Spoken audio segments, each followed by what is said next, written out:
y'all. This is Sanjay with Quest Humidifiers. In this video, we're going to go over replacing the 506's thermistor. So with the thermistor, when they fail, you'll see this LED indicator. So during operation, the LED indicator is typically green when you have the dehu engaged, right? When the unit's dehumidified. When the thermistor fails or is going bad, what will occur, depending on your board, right? Some of these boards, if you get an updated board, this board is a little older, but on the older boards, it will be a solid red, indicating that the thermistor has failed. On the newer boards, you'll see a blink code. And so with the thermistor, it will blink red, and that's how you know that it's failed. On this unit, what we're doing today is we'll need to replace this out, as we've seen a thermistor code on here, and we'll show you how it's done. A couple things you need when you replace the thermistor. First and foremost, you need some wire snips just to cut off the existing zip ties. And, well, while you're cutting off the zip ties, you need additional zip ties. So some snips and some additional zip ties.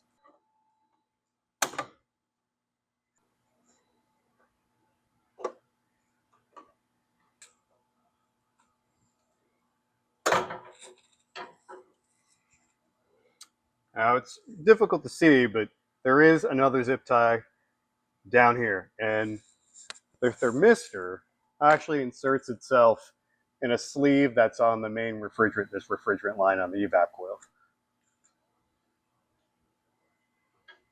We're going to pull that out of that sleeve, feed it through this retaining ring.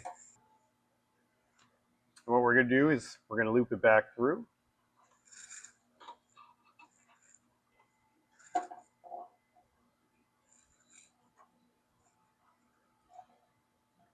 We're going to reinstall it in that sleeve.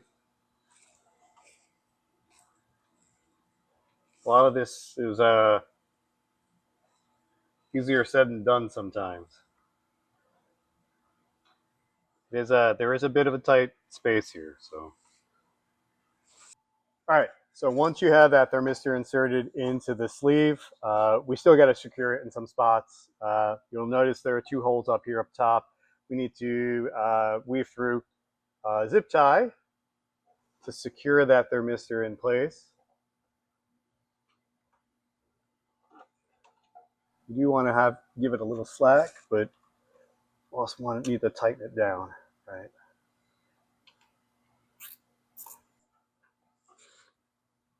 And because we have some excess cord wire here, we're going to also put a zip tie on this as well, just so that it's out of the way.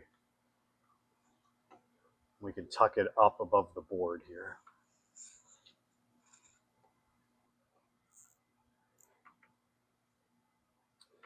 So we want to insert this again in the evap. You can see it, I'll get out of your way. Right here on the board, it says evap. You want to put that cable, that thermistor cable, plug it right into there.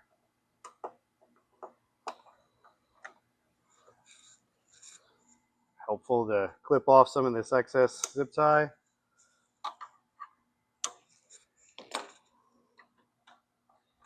Tuck the thermistor wire up here. And there you go. That's how you change the thermistor on a 506.